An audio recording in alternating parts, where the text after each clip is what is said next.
വൻ കൃപകൾ പ്രാപിപ്പാൻ അതിധൈര്യമായി കൃപാസനത്തിൻ അന്തികത്തിൽ ചെന്നു നീ അതിധൈര്യമായി കൃപാസനത്തിൻ അന്തികത്തിൽ ചെന്നു നീ സ്തുതിച്ചേ മനമേ നിത്യവും നിൻ ജീവനാഥൻ യേശുവേ സ്തുതിച്ചേ മനമേ നിത്യവും നിൻ ജീവനാഥൻ യേശുവേ ഇതുപോൽ സ്വജീവൻ തന്നോരാത്മാ സ്നേഹിതൻ വേറാരിനി ഇതുപോൽ സ്വജീവൻ തന്നോരാത്മാ സ്നേഹിതൻ വേറാരിനി.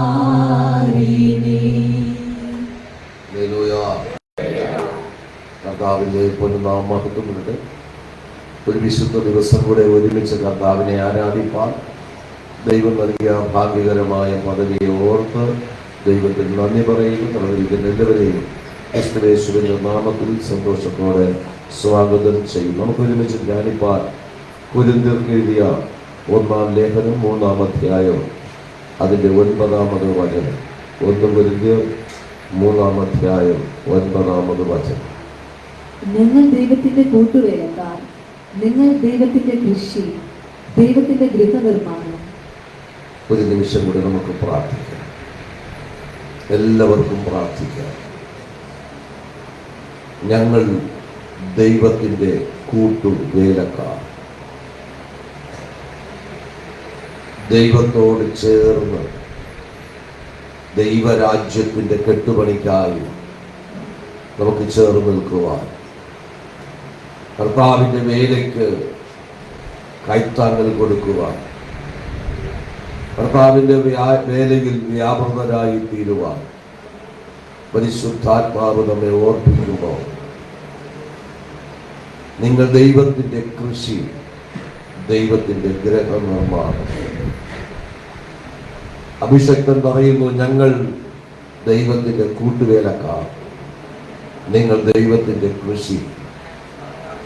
ഇന്ന് പകൽ നമ്മുടെ മേൽ വിതയ്ക്കപ്പെട്ട ദൈവത്തിന്റെ വചനമാകുന്ന വിത്തുകൾ എത്രമാത്രം ഫലം കായ്ക്കുവാനായിട്ട് ഇടയായി തീരുന്നു.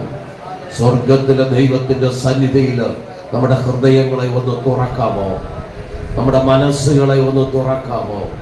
നമ്മുടെ ജീവിതങ്ങളെ ഒന്ന് തുറക്കാമോ? ദൈവത്തിന്റെ സന്നിധി സകലതും നഗ്നവും മലർന്നതുമായിരിക്കുന്നു എന്ന് ദൈവത്തിന്റെ വചനം പറയുന്നു. ദൈവത്തിന്റെ ഒന്നും മറഞ്ഞിരിക്കുന്നില്ല. ഇന്ന് പകൽക്കാലം ആ കർത്താവിന്റെ പാദപീഠത്തില് നമ്മെ സമ്പൂർണമായി സമർപ്പിച്ചുകൊണ്ട് നമുക്ക് ഒരുമിച്ച് ദൈവത്തോട് പ്രാർത്ഥിക്കാമോ? കർത്താവ് ഇന്ന് എന്നോട് സംസാരിക്കണത്. എൻ്റെ അകത്തു വീണ ദൈവത്തിന്റെ വചനം എത്രമാത്രം ഫലം കായ്ക്കുവാനായിട്ട് കഴിഞ്ഞു. കർത്താവിന്റെ കൃഷിത്തോട്ടത്തിലെ അതേ സ്തോത്രം, ഓരോ കൃഷിയിടങ്ങളാണ് ഞങ്ങൾ. കർത്താവ് വിതയ്ക്കുന്നത്, അഭിഷക്തന്മാർ വിശ്വാസത്താൽ വിതച്ചത് എത്ര പേരെ കൊയ്യുവാനായിട്ട് കഴിയും? ഞങ്ങളെ ശോധന ചെയ്യുവാൻ സഹായിക്കുക യേശുവിന്റെ നാമത്തിൽ തന്നെ. ഹല്ലേലൂയ. കൊരിന്ത് സഭയോട് അഭിഷക്തന് പറയാനുള്ളത്, ഞങ്ങൾ ദൈവത്തിന്റെ കൂട്ടുവേലക്കാർ, ദൈവത്തിന്റെ കൂട്ടുവേലക്കാരായി ദൈവത്തോട് ചേർന്ന് പ്രവർത്തിക്കുന്ന. കർത്താവ് ശിഷ്യന്മാരെ അയക്കുമ്പോൾ പല അധികാരത്തോടുകൂടെയാണ് അയക്കുന്നത്. പിശാചിന്റെ മേലും രോഗത്തിന്റെ മേലൊക്കെ അധികാരത്തോടു കൂടെയാണ് അയക്കുന്നത്. എന്നാൽ അവർ തിരിച്ചു എന്ന് പറയുന്ന ഭൂതങ്ങളും ഞങ്ങൾക്ക് കീഴടങ്ങുന്നു. അപ്പൊ കർത്താവ് നൽകിയ അധികാരം അത് പ്രായോഗികമാക്കി തീർക്കുമ്പോഴാണ് കർത്താവിനോട് ചേർന്ന് നമ്മൾ പ്രവർത്തിക്കുന്നത്. കർത്താവുമായി നമ്മുടെ ബന്ധം എങ്ങനെയാണോ അതനുസരിച്ചാണ് നമുക്ക് ഒരുമിച്ച് നിന്ന് പണിയാനായിട്ട് കഴിയും. നെഹമ്യാവ് യെരൂശലേം ദൈവാലയത്തിന്റെ മതിൽ പണിയാനായിട്ട് കടന്നു പോകുമ്പോൾ പ്രവാസികളിൽ നിന്ന് പറഞ്ഞു കേട്ടറിഞ്ഞു ദൈവാലയത്തിന്റെ മതിൽ ഇടിഞ്ഞും വാതിലുകൾ തീവൻ കൊണ്ട് വെന്തും കിടക്കുന്നു എന്ന്. അത് കേട്ട നെഹമ്യാവ് രാജസന്നിധിയിൽ ഇരുന്ന് കരഞ്ഞു. രാജാവ് ചോദിച്ചു, എന്താ നിന്റെ മുഖം വാടിയിരിക്കുന്നത്? നിനക്ക് ദീനമൊന്നുമില്ലല്ലോ. നെഹമ്യാവ് പറയുന്നു, ഞാനിപ്പോൾ സുഭിക്ഷമായ അവസ്ഥയിലാണ്, രാജകൊട്ടാരത്തിലെ ഉന്നതമായ പദവിയിലാണ്. പക്ഷേ ഞങ്ങളുടെ പിതാക്കന്മാരുടെ ആലയം തീ കൊണ്ട് വെന്തു കിടക്കുന്നു. അതിന്റെ കന്മതിൽ ശത്രുക്കൾ ഇടിച്ചു കളഞ്ഞു. മതിൽ പൊളിഞ്ഞു കിടക്കുന്നു. ആലയത്തിന്റെ വാതിലുകൾ തീ കൊണ്ട് വെന്തു കിടക്കുന്നു. നാശത്തിന്റെ ഒരു കണക്ക്, നഷ്ടത്തിന്റെ ഒരു കണക്ക്, ആലയത്തിനകത്തുള്ള ശൂന്യതയുടെ ഒരു കണക്ക് ആ മനുഷ്യൻ രാജാവിനോട് പറയുമ്പോൾ രാജാവ് പറയുന്നു, നീ പോയി അതെല്ലാം ശരിയാക്കിക്കോ, നിനക്ക് ആവശ്യമുള്ളതെല്ലാം ഞാൻ തരാം. അവർ കടന്നു പോകുമ്പോൾ ഒരു സൻബല്ലത്തും തോബിയാവും ആ ദേശത്തിലെ പ്രമാണികൾ എഴുന്നേറ്റു അതിനെതിരായിട്ട്. ഏത് സൻബല്ലത്തും തോബിയാവും എഴുന്നേറ്റാലും നെഹമ്യാവിന്റെ പണിക്ക് തടസ്സം വന്നില്ല. എന്താ കാര്യം? നെഹമ്യാവിനോട് കൂടെ ഉള്ളവർ അതേ ശക്തന്മാരായിരുന്നു. അവർ ഇടം കണ്ണി കൊണ്ട് വലം കൈ കൊണ്ടും അധ്വാനിപ്പാൻ കഴിയുന്നവരായിരുന്നു. കുളിക്കുന്ന സമയത്ത് അവർ ആയുധം ധരിച്ച വില്ലാളികളായിട്ട്, കുന്തം പിടിച്ച അവരെ പടയാളികളായിട്ട് അവരോടൊപ്പം ഉണ്ടായിരുന്നു. വേദപുസ്തകം പഠിപ്പിക്കുന്നത് പകുതി പേർ ആയുധം പിടിച്ചു നിൽക്കും, പകുതി പേർ വേല ചെയ്യും. അവർക്ക് രാത്രിയും പകലും ഉറക്കമില്ല. അവർ വില്ലാളികളായിരുന്നു, ആയുധധാരികളായിരുന്നു, നല്ല പണിക്കാരായിരുന്നു, സകലവിധ ജ്ഞാനവും നിറഞ്ഞവരായിരുന്നു. ഒരു കൈ കൊണ്ട് ആയുധം പിടിക്കുകയും ഒരു കൈ കൊണ്ട് പണിയുകയും ചെയ്യുന്ന അത്രമാത്രം പ്രതിസന്ധി സൻബല്ലത്തിന്റെയും തോബിയാവിന്റെയും ആളുകൾ ഒരുക്കിയെങ്കിലും ആലയത്തിന്റെ പണി 52 ദിവസം കൊണ്ട് പൂർത്തീകരിക്കപ്പെട്ടു. ഹല്ലേലൂയ. എന്തെല്ലാം പ്രതിസന്ധി വന്നെങ്കിലും ദൈവത്തിന്റെ നിയോഗം പ്രാപിച്ച നെഹമ്യാവിന്റെ വീര്യം കെടുത്താൻ അതിന് കഴിഞ്ഞില്ല. സൻബല്ലത്തും തോബിയാവും നിങ്ങൾ എങ്ങനെ പണിതാലും ഒരു കുറുക്കൻ കയറിയാൽ അത് പൊളിഞ്ഞു വീഴുമെന്ന്. ഇന്ന് പകൽ ഒരു ദൈവ പൈതൽ ഓർക്കണം, ദൈവത്തിന്റെ നിയോഗം പ്രാപിച്ചിട്ട് ഒരു കാര്യം ചെയ്യാൻ സ്റ്റെപ്പ് വെച്ചാൽ അതിനെതിരെ ആരെഴുന്നേറ്റാലോ നീ പാതറിപ്പോകരുത്. നിന്നെ വിളിച്ച ദൈവം, വാഗ്ദത്തം ചെയ്ത ദൈവം കൂടെ ഉണ്ടെന്നുള്ള ഉറപ്പ് വരുത്തി നമ്മൾ ഓരോ സ്റ്റെപ്പും വെച്ചാൽ ജയത്തോടെ നടത്തുവാൻ എന്റെ ദൈവം സർവശക്തനാണ്. ഹല്ലേലൂയ. ദൈവത്തിന്റെ ശക്തിക്ക് ഇന്നും കുറവ് വന്നു പോയിട്ടില്ല. ദൈവം വിശ്വസ്തനാണ്. കർത്താവിനോട് ചേർന്ന് നിന്ന് പണിയുവാൻ ഒരു ബലം നമ്മുടെ ജീവിതത്തിലുണ്ടാകും. ഹല്ലേലൂയ. നമ്മുടെ ദൈവം ഇന്നും പ്രവർത്തിപ്പാൻ തക്കവണ്ണം ശക്തനാണ്. ഒരു പണി സൈറ്റിൽ നിൽക്കുന്ന നേതൃത്വം കൊടുക്കുന്ന വ്യക്തി എത്ര ശുഷ്കാന്തിയുള്ള ആളാണോ അതനുസരിച്ച് അവിടെ പണികൾ നടക്കും. പണി ചെയ്യിക്കുവാനായിട്ട് പ്രത്യേക ഒരു കഴിവുണ്ട്. ഓരോരുത്തരെയോ ഏൽപ്പിക്കുന്ന വേല അവരവർ ചെയ്യുന്നുണ്ടോ എന്ന് ശ്രദ്ധിക്കാൻ കഴിയണം പണിക്ക് നേതൃത്വം കൊടുക്കുന്നയാള്. ഈ കോൺട്രാക്ടർമാരൊക്കെ ഒരു 10-15 ജോലിക്കാരുണ്ടെങ്കിൽ അവർക്ക് 1 രൂപയുടെ പണി ചെയ്യാൻ കഴിയില്ല. എന്തെന്നറിയാമോ? അവരെല്ലാ കാര്യങ്ങളും നോക്കി നടത്തും. തക്ക സമയത്ത് ചാരം കിട്ടണം, ചാന്ത് കുറവുണ്ടെങ്കിൽ അത് കുഴയ്ക്കണം. പിന്നെ പല കാര്യങ്ങൾ ചെയ്ത് നടക്കുമ്പോൾ അവർക്ക് വേറെ പണിയും ചെയ്യാൻ കഴിയില്ല. പണി അറിയാവുന്ന ആളായിരിക്കും, പക്ഷെ പണി ചെയ്യാൻ കഴിയില്ല. പക്ഷെ അദ്ദേഹം പണി ചെയ്തില്ലെങ്കിലും ബാക്കിയുള്ളവരുടെ പണിയിൽ അദ്ദേഹത്തിന്റെ പണിയും അധികവും പണി അവിടെ നടക്കും. പക്ഷെ നേതൃത്വം കൊടുക്കുന്ന ആള് കഴിവില്ലാത്ത ആളാണെങ്കിൽ ആ പണി നടക്കും. പണിയൊക്കെ സ്വന്തമായിട്ടൊക്കെ എടുത്ത് നടത്തുന്നവരുണ്ട്. അപ്പൊ ഞാൻ അത് പണി ചെയ്തുകൊണ്ടിരിക്കുന്ന സമയത്ത് എന്നെ പണി പഠിപ്പിച്ചതായ മേസ്ത്രിക്ക് ധാരാളം വർക്കുകളുണ്ട്. ഒരു വെബ്സൈറ്റിൽ എന്നെ ഏൽപ്പിച്ചാൽ ചില മേസ്ത്രിമാർ പറയും, ഞാൻ വിജയന്റെ കൂടെ പോകുന്നില്ല. അതെന്താ പോകാത്തത്? അത് ഞങ്ങൾക്ക് അവിടെ റെസ്റ്റും കിട്ടൂല. എന്നെ ഏൽപ്പിച്ച കാര്യങ്ങൾ വിശ്വസ്തയോടെ ചെയ്യുവാൻ എനിക്ക് കഴിഞ്ഞില്ലെങ്കിൽ ഞാൻ ആ ജോലി ഏൽക്കരുത്. ഇന്ന് പകൽ എന്നെയും നിങ്ങളെയും ദൈവം ഏൽപ്പിച്ച വലിയ ഉത്തരവാദിത്വങ്ങളുണ്ട്. 1 വർഷക്കാലം ആയുസ് നീട്ടി തന്നത് കിടന്നു ഉറങ്ങുവാനല്ല, എന്തെങ്കിലും ദൈവത്തിന് വേണ്ടി പ്രവർത്തിക്കുവാനാണ്. നമ്മെ പോലെ ജീവിതം ആരംഭിച്ച പലരും കാലയവനയ്ക്കുള്ളിൽ മറഞ്ഞപ്പോൾ എനിക്ക് എന്തുമാത്രം കർത്താവിന് വേണ്ടി ചെയ്യാൻ കഴിഞ്ഞു, കർത്താവിന് വേണ്ടി എത്രമാത്രം അധ്വാനിപ്പാനായിട്ട് കഴിഞ്ഞു. ഈ ഒടുവിലത്തെ ഞായറാഴ്ച നാം നമ്മോട് ചോദിക്കണം, 1 വർഷക്കാലം എന്റെ ആയുസ് നീട്ടി തന്നിട്ട് എന്താ കർത്താവിന് വേണ്ടി ചെയ്യാൻ കഴിഞ്ഞത്? കർത്താവിന്റെ നാമത്തിന് വേണ്ടി ചെയ്യാൻ കഴിഞ്ഞത്? 1, 2, 3 പേരുടെ കാര്യമല്ല, ആലയത്തിന്റെ കാര്യങ്ങൾ. സകലർക്കും കൂട്ടുത്തരവാദിത്വമുണ്ട്. സഭ ദൈവത്തിന്റെ ശരീരമാണ്. നമ്മൾ ഓരോരുത്തരും ആ ശരീരത്തിന്റെ അവയവങ്ങളാണ്. അപ്പൊ ദൈവത്തിന്റെ എന്നിലുള്ള വിജയൻ എന്ന് പറഞ്ഞ ആളത്വത്തിന്റെ അത് ശരീരമാണിത്. പക്ഷെ ഇത് എന്റെ കൈയാണെന്ന് ഞാൻ പറയും. പക്ഷെ ഞാനെവിടെ? എന്റെ കാലെന്ന് ഞാൻ പറയും, എന്റെ കണ്ണെന്ന് പറയും. ഞാനാകുന്ന എന്റെ അവയവങ്ങളാണിതെല്ലാം.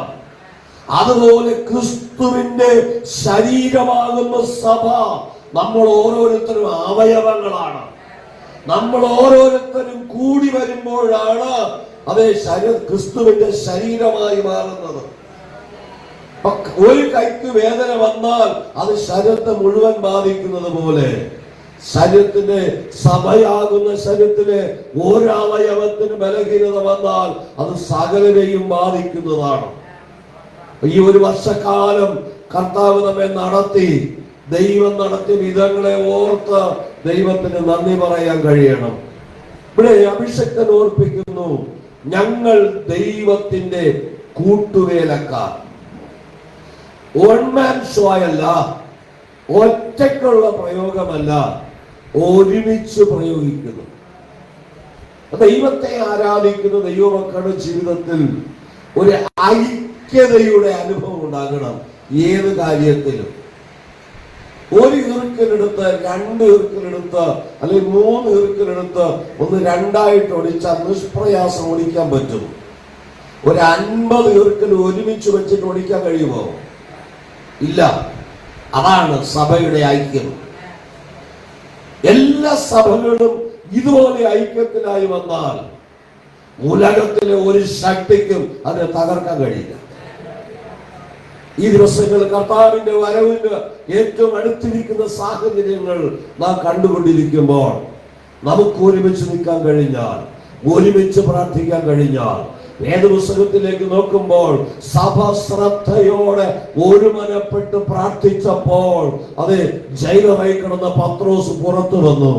ഇന്ന് ദൈവസഭ ഒരുമനപ്പെട്ട് പ്രാർത്ഥിക്കുവാൻ തയ്യാറായാൽ ഈ ദേശത്ത് കെട്ടപ്പെട്ട് കിടക്കുന്ന ജീവിതങ്ങൾ വിടുവിക്കപ്പെട്ട ജീവനുള്ള ദൈവത്തെ ആരാധിപ്പാൻ തക്കവണ്ണം കടന്നു വരുവാനിടയായി തീരും.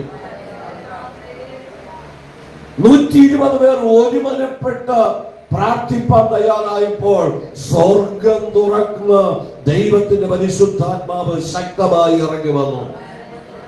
എവിടെയൊക്കെ ഒരുമനപ്പെട്ട് പ്രാർത്ഥിപ്പാൻ തയ്യാറാകുന്നോ അവിടെയെല്ലാം ദൈവത്തിന്റെ വിടുതൽ വെളിപ്പെടുവാൻ ഇടയായി തീരും. നമ്മുടെ ഭവനത്തിനകത്തുള്ള ആളുകളെല്ലാം ഒരുമനപ്പെട്ട് ഒരേ മനസ്സോടെ ദൈവത്തോട് പ്രാർത്ഥിച്ചാൽ അവിടെ ആ ദേശത്ത് ഒരു അന്ധകാര ശക്തിക്ക് നിൽക്കാൻ കഴിയില്ല. ശത്രുവിന്റെ ഏറ്റവും വലിയ തന്ത്രം ഒരുമനപ്പെട്ട് പ്രാർത്ഥിക്കാൻ അനുവദിക്കാത്തതാണ്. കർത്താവ് പറയുന്നു, ഞാൻ എന്റെ സഭയെ പണിയും, പാതാള ഗോപുരങ്ങൾ അതിനെ ജയിക്കയില്ല. എന്റെ 3-ാം അധ്യായത്തിന്റെ 1-ാം വാക്യം മുതൽ ഒന്ന് വായിക്കാം.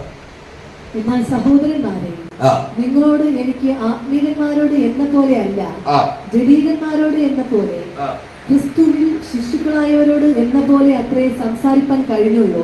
കൊരിന്ത് സഭ എല്ലാ കൃപാവരങ്ങളാലും നിറയപ്പെട്ട സഭയാണ്.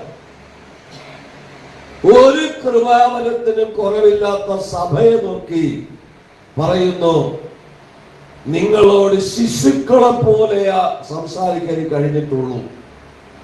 ജഡീകന്മാരോടാണ് സംസാരിക്കുന്ന പോലെ നിങ്ങളോട് സംസാരിക്കാൻ കഴിയുള്ളൂ. ആത്മീയരോട് സംസാരിക്കുന്നതിന് നിങ്ങളോട് സംസാരിക്കാൻ കഴിയില്ല. അടുത്ത വാക്യം കൂടെ വായിക്കാം.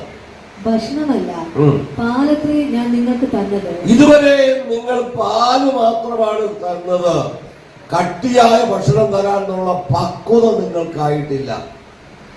ആത്മീയമായ പക്വത എപ്പോഴാണ് ആത്മീയമായ പക്വത വരുന്നത്?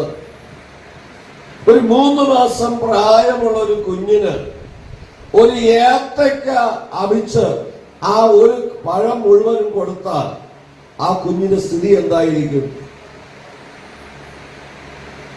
അത് ദഹിക്കയില്ല. നിർബന്ധിച്ച് കൊടുത്താൽ ആ കുഞ്ഞിന് ഒരുപാട് ആരോഗ്യ പ്രശ്നങ്ങൾ വരും. പാല് മാത്രം കുടിക്കാവുന്ന പ്രായമുള്ള കുട്ടിക്ക് കട്ടിയായ ആഹാരം കൊടുത്താൽ ആ കുഞ്ഞിന് പ്രശ്നം വരും. ആത്മീയമായി നമ്മൾ കേൾക്കുന്ന വചനത്തിനൊത്തവണ്ണം വളർന്നെങ്കിലേ കട്ടിയായി ഭക്ഷിക്കാൻ കഴിയൂ. ദൈവത്തിന്റെ വചനം ഇന്ന് പകൽ കട്ടിയായത് ലഭിക്കുമ്പോൾ അത് ദഹിക്കാനുള്ള ത്രാണി നമ്മുടെ ജീവിതത്തിൽ ഉണ്ടാകണം. അതിന് ആത്മീയമായി നമ്മൾ വളരണം. ഇവിടെ പറയുന്നു, ഇതുവരെ ഞാന് നിങ്ങൾക്ക് പാല് മാത്രമേ തന്നുള്ളൂ, കട്ടിയായ ഭക്ഷണം കഴിക്കാനുള്ള പ്രായമായില്ല. വായിക്കാടുത്തവ. ഭക്ഷിപ്പാൻ നിങ്ങൾക്ക് കഴിവില്ലായിരുന്നു, ഇപ്പോഴും കഴിവായിട്ടില്ല. ഇന്നും നിങ്ങൾ ജഡീകന്മാരല്ല. എന്തുകൊണ്ടാ കഴിയാത്തത്?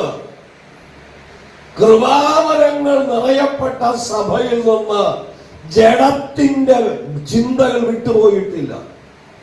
നിങ്ങളിപ്പോഴും ജഡീകരായി ജീവിക്കുന്നിടത്തോളം കാലം കട്ടിയായത് നിങ്ങൾക്ക് തരാൻ കഴിയില്ല. എന്ന് പറഞ്ഞാൽ ശക്തമായ ഭാഷയിൽ വചന സത്യങ്ങളും ഉപദേശങ്ങളും പ്രസംഗിക്കുമ്പോൾ ഇത് ഞങ്ങൾക്ക് വേണ്ട എന്ന് പറഞ്ഞ് പോകുന്ന ആളുകൾ അവർ ജഡീകന്മാരുടെ കൂട്ടത്തിലുള്ളവരാണ്. ആത്മീകമായി വളർച്ച പ്രാപിക്കുന്നവർക്ക് മാത്രമേ കട്ടിയായ ഭക്ഷണം കഴിക്കാനായിട്ട് കഴിയുകയുള്ളൂ. അടുത്ത വാക്യം. നിങ്ങളുടെ ഇടയിൽ ഈർഷ്യയും പിണക്കവും ഇരിക്കെ നിങ്ങൾ ജഡീകന്മാരും ശേഷം മനുഷ്യരെ പോലെ നടക്കുന്നവരുമല്ലയോ? കട്ടിയായ ഭക്ഷണം കഴിക്കാൻ കഴിയാത്തത് എന്താ? നിങ്ങളുടെ ഇടയിൽ എന്തൊക്കെ ഉണ്ട്? ഇതൊന്നും ദൈവ മക്കൾക്കുള്ളതല്ല. ആർക്കിടെങ്കിലും അകത്ത് അസൂയ ഉണ്ടോ? നമ്മുടെ കുഞ്ഞുങ്ങളെക്കാൾ മറ്റു കുഞ്ഞുങ്ങൾ ഉയരുന്നതിന് അസൂയുണ്ടോ? നമ്മളെക്കാൾ നല്ല വസ്ത്രം ധരിക്കുന്നതിന് അസൂയുണ്ടോ? നമ്മളെക്കാൾ നല്ല വീട് പണിയുന്നതിന് അസൂയുണ്ടോ? ഈർഷ്യയും പിണക്കവും, ഇത് രണ്ടും ആത്മീയരെന്ന് അതേ നടിക്കുന്നവരെ ജഡീകരാക്കുന്ന രണ്ട് വേരുകളാണ്. അതുകൊണ്ടാ അഭിഷക്തൻ പറയുന്നത്, നിങ്ങൾക്ക് പാല് മാത്രമേ തരാൻ കഴിഞ്ഞിട്ടുള്ളൂ, ഭക്ഷണം കഴിക്കാനുള്ള പ്രാപ്തി ഇന്നും വന്നിട്ടില്ല. എപ്പോഴാ വരുന്നത്? രക്ഷിക്കപ്പെട്ട് സ്നാനപ്പെട്ടിട്ട് എത്ര വർഷമായി? 10, 15, 20, 25, 30 അതിൽ കൂടുതലും വർഷമായില്ലേ? 30 വയസ്സ് പ്രായമുള്ള ഒരാളിന് അകത്ത് നാട്ടുഭാഷയെ പറഞ്ഞാൽ കല്ല് പറക്കിയിട്ടാലും ദഹിക്കും. ആ പ്രായം അവനായിട്ട് നമ്മൾ ഇപ്പോഴും നിബിളും കൊണ്ട് നടക്കുക. എന്തുകൊണ്ട് നമ്മൾ അനുഗ്രഹിക്കപ്പെടുന്നില്ല? ആത്മീയമായി വളരണം. ആത്മീയമായ അടുത്ത പടിയിലേക്ക് വളരുവാനായിട്ട് നമുക്ക് കഴിയണം. നമ്മുടെ ദൈവം അത്ഭുതങ്ങൾ കഴിഞ്ഞ ചൊവ്വ ബുധൻ ദിവസങ്ങളിൽ ഒരു ബൈബിൾ ക്ലാസ് ഉണ്ടായിരുന്നു. ആ വചനം പഠിപ്പിക്കാനായിട്ട് വന്ന ദൈവദാസൻ പറഞ്ഞു, എന്നെക്കാളും നരച്ചല്ലോ, എങ്കിലും അന്നൊരു കൊച്ചുകുട്ടിയെ പോലെ ഇത് പഠിക്കാൻ ഒരു താല്പര്യം ഉണ്ടായല്ലോ എന്ന് അദ്ദേഹം പറഞ്ഞു. ഞാൻ പറയട്ടെ, മരിക്കുന്നതിനെയും പഠിക്കാൻ തയ്യാറാകണം. നമ്മൾ ആരും തികഞ്ഞവരായിട്ടില്ല. വേദപുസ്തകത്തിന്റെ അതേ സത്യങ്ങളുടെ 1,00,000ന്റെ ഒരു ഭാഗം പോലും നമുക്ക് ആഗ്രഹിക്കാൻ ഇതുവരെ കഴിഞ്ഞിട്ടില്ല. അത്രമാത്രം വിശാലമാണ് ദൈവവചനം. ദൈവത്തെ കുറിച്ച് പറയുമ്പോഴും ദൈവത്തെ ഒരു മനുഷ്യന്റെ വാക്കുകൾക്ക് ഒതുക്കാൻ കഴിയില്ല. വാക്കുകൊണ്ട് പ്രപഞ്ചത്തെ സൃഷ്ടിച്ചവനാണ്. മാളിക മുറിയില് അത് മുറി പോലെ തിലാങ്ങള് ആകാശത്ത് നിരത്താൻ കഴിയുന്നവനാണ് എന്റെ ദൈവം. വസ്ത്രം ചുരുട്ടും പോലെ ആകാശത്തെ ചുരുട്ടാൻ കഴിയുന്നവനാണ് നമ്മുടെ ദൈവം. ആ ദൈവത്തെ കുറിച്ച് പഠിക്കുവാൻ, ആ ദൈവത്തിന്റെ മകനായി മകളായി മാറുവാൻ ദൈവം നമുക്ക് അധികാരം തന്നിട്ടുണ്ട്. അതാണ് നമുക്കുള്ള പദവി. നമ്മളിപ്പോഴും ഒരു ഒച്ചിനെ കണ്ടാൽ പോലും ഭയന്ന് മാറി നിൽക്കുന്നവരായിട്ടാണ്. അവിടെ അഭിഷക്തൻ ഓർപ്പിക്കുന്നു, അത് നിങ്ങളുടെ ഇടയിൽ ഈർഷ്യവും പിണക്കും ഇരിക്കെ നിങ്ങൾ ജഡീകന്മാരും ശേഷം മനുഷ്യരെ പോലെ. അപ്പൊ നമ്മെ ജഡീകരാക്കുന്നത് എപ്പോഴാ? നമ്മുടെ അകത്ത് ഈർഷ്യ വരും, പിണക്കം വരും. യേശു കർത്താവ് പഠിപ്പിച്ചത്, മനുഷ്യർ നിങ്ങൾക്ക് ചെയ്യണമെന്ന് നിങ്ങൾ ആഗ്രഹിക്കുന്നത് നിങ്ങൾ അവർക്ക് ചെയ്യണമെന്നാണ്. എന്നെ ഒരാൾ ബഹുമാനിക്കണമെന്ന് ആഗ്രഹിച്ചാൽ ഞാൻ മറ്റുള്ളവരെ ബഹുമാനിക്കുന്നവരായി മാറണം. ഞാൻ പലപ്പോഴും പഠിപ്പിക്കാറുണ്ട്, ഭാര്യ ഭർത്താവിനെ ബഹുമാനിച്ചാൽ ഭർത്താവ് ഭാര്യയെ ബഹുമാനിക്കും. അപ്പൊ പരസ്പര ബഹുമാനം കൊടുക്കുവാൻ തൊക്കെ വേണം കഴിയുന്ന കുടുംബങ്ങളാണ് അനുഗ്രഹിക്കപ്പെടുന്നത്. കുറവുകൾ മാത്രം പറയുന്ന കുടുംബങ്ങൾക്കകത്തൊരിക്കലും വളർച്ച വരാനായിട്ട് കഴിയില്ല. കുറവുകൾ ഉണ്ടെങ്കിൽ പറയേണ്ടത് ആവശ്യം തന്നെ. പക്ഷേ അത് എല്ലാ കുറവും മാത്രം പറയുന്ന അനുഭവമല്ല നമ്മുടെ ജീവിതത്തിൽ വേണ്ടത്. പരസ്പരം ബഹുമാനിപ്പാനും അത് കഴിയണം. ദൈവത്തെ ആരാധിക്കുന്ന ദൈവമക്കളുടെ ജീവിതത്തിൽ ഇന്ന് പകൽ ആ ഈർഷ്യയും അത് പിണക്കവും എപ്പോൾ മാറുന്നുവോ അപ്പോഴേ കട്ടിയുള്ള ആഹാരം ഭക്ഷിപ്പാൻ നമ്മൾ പ്രാപ്തരായി തീരുകയുള്ളൂ. അപ്പോഴാണ് ജഡീകരെന്ന പേര് മാറി ആത്മീകരായി നമ്മൾ മാറുന്നത്. ഇന്ന് പകൽ ആ ഒരു അവസ്ഥയിലേക്ക് നമ്മൾ മാറണം. അടുത്ത 8ാം വാക്യത്തിലേക്ക് വരാം വേഗം. നടുന്നവനും നനയ്ക്കുന്നവനും ഒരുപോലെ ഓരോരുത്തരും താന്താന്റെ അധ്വാനത്തിന് ഒത്തവണ്ണം കൂലി കിട്ടും. നമ്മൾ ചെയ്യുന്ന വേലയ്ക്ക് കൂലിയുണ്ട്. കൂലിയില്ലാത്ത വേലയല്ല കർത്താവിന്റെ വേല. അപ്പൊ ദൈവത്തിന്റെ മക്കൾ ചെയ്യുന്ന ഓരോ പ്രവർത്തനത്തിനും കൂലിയുണ്ട്. ഞാനിടയ്ക്ക് ഭവനാരാധനയില് പ്രസംഗിച്ച ഒരു സബ്ജക്ട്, നീ പ്രവാചകനെന്ന് വെച്ച് പ്രവാചകനെ സ്വീകരിച്ചാൽ പ്രവാചകന്റെ പ്രതിഫലം കിട്ടും. നീതിമാൻ എന്ന് വെച്ച് നീതിമാനെ സ്വീകരിച്ചാൽ നീതിമാന്റെ പ്രതിഫലം കിട്ടും. ശിഷ്യൻ എന്ന് വെച്ച് ഒരു ഗ്ലാസ് പച്ചവെള്ളം കൊടുത്താലും അതിന് പ്രതിഫലം. ഏത് നിലയിലാണ് നമുക്ക് ദൈവദാസന്മാരെ സ്വീകരിപ്പാൻ കഴിയുന്നത്? കർത്താവിനെ ഏതളവിലാണ് ഞാൻ കൈക്കൊണ്ടിരിക്കുന്നു, അതനുസരിച്ചാണ് ദൈവദാസന്മാരെ, വിശ്വാസികളെ നമുക്ക് ഉൾക്കൊള്ളുവാനായിട്ട് കഴിയുന്നത്. അപ്പൊ ദൈവത്തെ ആരാധിക്കുന്ന ദൈവമക്കളുടെ ജീവിതത്തിൽ ഇന്ന് പകൽ ഓർക്കണം, നിയമം അത് ദൈവദാസന്മാർക്കും വിശ്വാസികൾക്കും ഒന്നേ ഉള്ളൂ. രണ്ട് നിയമമില്ല. അഭിഷക്തൻ ഓർപ്പിക്കുന്നു, നടുന്നവനും നനയ്ക്കുന്നവനും ഒരുപോലെ ഓരോരുത്തരും താന്താന്റെ അധ്വാനത്തിന് ഒത്തവണ്ണം കൂലി കിട്ടും. നമ്മൾ നനച്ചാൽ, നട്ടാൽ. ഇടയ്ക്കൊരു ദേവദാസൻ ആ പ്രസംഗത്തിന് മധ്യേ പറഞ്ഞത്, ഒരു വലിയ വാഴക്കുഴി എടുത്തിട്ട്, വാഴ നടാനുള്ള പാകത്തിന് കുഴിയെടുത്തിട്ട് കുറെ ചാണകം ഇട്ട് വെള്ളം ഒഴിച്ചാൽ അതിനകത്ത് കുഴ വരികയില്ല. കൊല വേണമെങ്കിൽ ഒരു വാഴക്കന്നും കൂടെ എന്ത് ചെയ്യണം? നടണം. നമ്മൾ നട്ടാൽ, അതിനുശേഷം നനച്ചാൽ അതിന് കൂലി കിട്ടും. ഈ ലോകത്തിൽ നടുകയും നനയ്ക്കുകയും ചെയ്യുന്നവന് കൂലി കിട്ടുന്നുവെങ്കിൽ ദൈവരാജ്യത്തിന് വേണ്ടി നടുകയും നനയ്ക്കുകയും ചെയ്യുന്നതിന് ഇരട്ടി പ്രതിഫലം കിട്ടും. ഈ ലോകത്തിലും കിട്ടും, വരുവാനുള്ള ലോകത്തിലും കിട്ടും. നമ്മളെല്ലാവരും ഒരു ദിവസം ക്രിസ്തുവിന്റെ ന്യായാസനത്തിൽ നിൽക്കേണ്ടുന്നവരാണ്. അവിടെ നിൽക്കുമ്പോൾ ഓരോരുത്തരും അവനവന്റെ പ്രവൃത്തിക്ക് പ്രതിഫലം വിഭാഗിക്കുമ്പോൾ നമുക്കുള്ളത് എന്തായിത്തീരും? എന്താണ് കർത്താവ് നമുക്ക് വേണ്ടി ഒരുക്കി വെച്ചിരിക്കുന്ന പ്രതിഫലം? നമ്മൾ ചിന്തിച്ചിട്ടുണ്ടോ? നമ്മളിപ്പോ വരുന്നതിന്റെ അടുത്ത ഞായറാഴ്ച സൺഡേ സ്കൂളിന്റെ സംഘടനകളുടെ ആനിവേഴ്സറിയാണ്.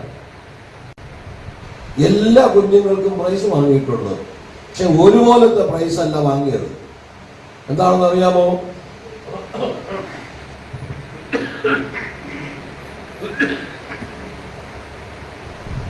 സൺഡേ സ്കൂളിന്റെ പരീക്ഷ നന്നായി എഴുതിയവർക്ക് പ്രൈസ് ഉണ്ട്, ബാക്കിയുള്ളവർക്ക് പ്രൈസ് ഇല്ല. ഒരു വർഷക്കാലം കാണിക്കേട്ടതിന്റെ അത് അനുസരിച്ച് അവർക്ക് പ്രൈസ് കൊടുക്കും. 10 രൂപ നിക്ഷേപിച്ച ആളിന് 2000 രൂപ പ്രൈസ് കൊടുക്കാനായിട്ട് കഴിയുകയില്ല. കർത്താവിന്റെ വചനം പറയുന്നു, നടുന്നവനും നനയ്ക്കുന്നവനും അവനവൻ ചെയ്തതിന്റെ പ്രവൃത്തി പ്രതിഫലമായി ലഭിക്കുമ്പോൾ നമുക്ക് എന്താ കർത്താവിന് വേണ്ടി വിതയ്ക്കാൻ കഴിയുന്നത്? 9-ാം വാക്യം വായിക്കാം. ഞങ്ങൾ ദൈവത്തിന്റെ കൂട്ടുവേലക്കാർ, നിങ്ങൾ ദൈവത്തിന്റെ കൃഷി, ദൈവത്തിന്റെ ഗൃഹനിർമ്മാണം. ഞങ്ങൾ ദൈവത്തിന്റെ കൂട്ടുവേലക്കാർ, നിങ്ങൾ ദൈവത്തിന്റെ കൃഷി. ദൈവത്തിന്റെ കൃഷിത്തോട്ടത്തിലെ ഓരോ ചെടികളാണ് നമ്മൾ. ദൈവത്തിന്റെ ഗൃഹനിർമ്മാണം. നമ്മളെല്ലാവരും ദൈവത്തിന്റെ ഗൃഹങ്ങളാണ്, ദൈവത്തിന്റെ ഭവനങ്ങളാണ് നമ്മൾ ഓരോരുത്തരും. അതേ അധ്യായത്തിൽ തന്നെ നമുക്ക് കാണാൻ കഴിയും. 1 Corinthians 3:16. നിങ്ങൾ ദൈവത്തിന്റെ മന്ദിരമെന്ന് ദൈവത്തിന്റെ ആത്മാവ് നിങ്ങളിൽ വസിക്കുന്നു എന്നും അറിയുന്നില്ലയോ? അവിടെ നിങ്ങൾ ദൈവത്തിന്റെ ആത്മാവിന് വസിക്കുവാൻ തക്കവണ്ണം നമ്മുടെ ഗ്രഹങ്ങൾ പണിയപ്പെടണം. ദൈവത്തിന്റെ പരിശുദ്ധാത്മാവ് ഇറങ്ങിപ്പോകാവുന്നവരൊന്നും നമ്മുടെ ഹൃദയത്തിൽ പാടില്ല. വെളിച്ചം വരുമ്പോൾ ഇരുളെന്ത് ചെയ്യുന്നു? ശൗലിനെ ദൈവം പ്രവാചകനായിട്ടും രാജാവായിട്ടും അഭിഷേകം ചെയ്തു. പക്ഷേ അഭിഷക്തനായ ദാവീദിനെതിരെ കണ്ണുകടി വന്നത് എപ്പോഴാ? ദുരാത്മാവകത്ത് വന്നു. ദുരാത്മാവ് വരാനുള്ള വഴി എന്താ? ദൈവ കൽപ്പന ലംഘിച്ചു. നശിപ്പിക്കാൻ പറഞ്ഞതിനെ നശിപ്പിക്കാതെ ജീവനോടെ ശേഷിപ്പിച്ചതാണ് സൗഖ്യത തെറ്റ്. അതുകൊണ്ട് ദൈവം അയച്ച പരിശുദ്ധാത്മാവിനെ ദൈവം അടുത്തിട്ട് ദുരാത്മാവിനെ അവന്റെ മേൽ അയച്ചു. ദുരാത്മാവ് മാറണമെങ്കിൽ അഭിഷേകമുള്ളവൻ കിന്നരം വായിക്കണം. അഭിഷേകമുള്ളവന്റെ ശബ്ദം കേൾക്കുമ്പോൾ ദുരാത്മാവ് അവനെ വിട്ടുപോകും. അഭിഷക്തന്റെ സാന്നിധ്യം മാറുമ്പോൾ ദുരാത്മാവ് പിന്നെയും വന്നു കയറും. ഞാൻ ചില വിഷയങ്ങൾക്കൊക്കെ പ്രാർത്ഥിക്കാനായിട്ട് പറയുമ്പോൾ ഞാൻ പറയാറുണ്ട്, ഞാനങ്ങോട്ട് വരാതിരിക്കുന്നതാണ് നിങ്ങൾക്ക് നന്മ. നിങ്ങൾ ദൈവവചനം അനുസരിച്ച് വ്യവസ്ഥ പ്രകാരം ദൈവത്തെ ആരാധിച്ചില്ലെങ്കിൽ, ഞാനൊരു പക്ഷെ നിങ്ങളുടെ വീട്ടിൽ വരുമ്പോൾ ദൈവം എന്നെ മാനിച്ചിട്ട് അവിടുന്ന് വീട്ടിൽ വിടുതൽ വന്നേക്കാം. ഞാൻ എന്റെ വീട്ടിലെത്തും മുമ്പേ അവിടുന്ന് പോകും. വിടുതൽ പോവുക മാത്രമല്ല, മത്തായി സുവിശേഷം 10-ാം അധ്യായത്തിൽ പറയുന്നത് എന്താ? തങ്ങളെക്കാൾ ബലവാന്മാരെ 7 പേരെ കൂടെ എന്ത് ചെയ്യും? കൂട്ടിക്കൊണ്ടുവരും. അപ്പൊ ഞാൻ വന്നത് ആ വീട്ടിൽ പോയത് നന്മയാണോ തിന്മയാണോ? നേരത്തെ ആഴ്ചയിൽ ഒരിക്കൽ വീട്ടിൽ വഴക്കുണ്ടായിട്ടുണ്ട്, ഇപ്പൊ എപ്പോഴും വഴക്കാണ്. ദൈവനാമം ദൂഷിക്കപ്പെടുകയും ചെയ്യും. ആ ദൈവദാസൻ വന്ന് എന്റെ വീട്ടില്, ദൈവദാസൻ എന്നല്ല വേറെ പേരുകളായിരിക്കും പറയുന്നത്, എന്റെ വീട്ടിൽ വന്ന് ചവിട്ടിയതോടെ എന്റെ വീട്ടിലെ സ്വസ്ഥത നഷ്ടപ്പെടും. അപ്പൊ ദൈവത്തെ ആരാധിക്കുന്ന ദൈവമക്കളുടെ ജീവിതത്തിൽ ഒന്നുകിൽ ശീതവാനായിരിക്കണം, അല്ലെങ്കിൽ ഉഷ്ണവാനായിരിക്കണം. ശീതവാനുമല്ല ഉഷ്ണവാനുമല്ലായകയാൽ നിന്നെ എന്റെ വായിൽ നിന്ന് ഉമിണ്ടു കളയുമെന്നാണ് കർത്താവ് പഠിപ്പിക്കുന്നത്. ഒന്നുകിൽ നമ്മൾ ആത്മീകരായിരിക്കണം, അല്ലെങ്കിൽ ജഡീകരായി ലോക മനുഷ്യനെ പോലും ജീവിക്കണം. രണ്ടിലും അല്ലാത്ത അവസ്ഥയിൽ ജീവിക്കുന്നതാണ് ഏറ്റവും വലിയ അപകടം.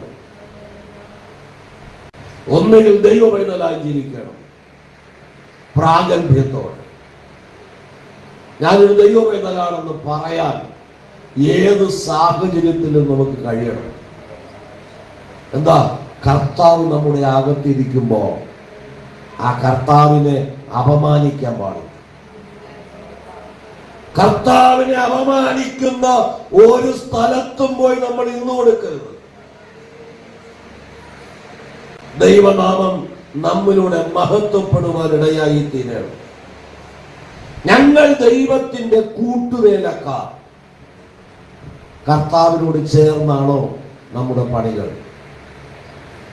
കർത്താവ് നമ്മുടെ കൂടെ ഉണ്ടോ? നേതൃത്വം കൊടുക്കുവാൻ കർത്താവ് നമ്മോടൊപ്പം ഉണ്ടോ? മർക്കോസ് വിശേഷം 16-ാം അധ്യായം 20-ാമത് വാക്യം. മർക്കോസ് വിശേഷം 16-ാം അധ്യായം 20-ാം വാക്യം. അവർ പുറപ്പെട്ട് എല്ലായിടത്തും പ്രസംഗിച്ചു. കർത്താവ് അവരോടുകൂടെ പ്രവർത്തിച്ചു. കർത്താവ് അവരോട് കൂടെ പ്രവർത്തിച്ചു. അവരാൽ നടന്ന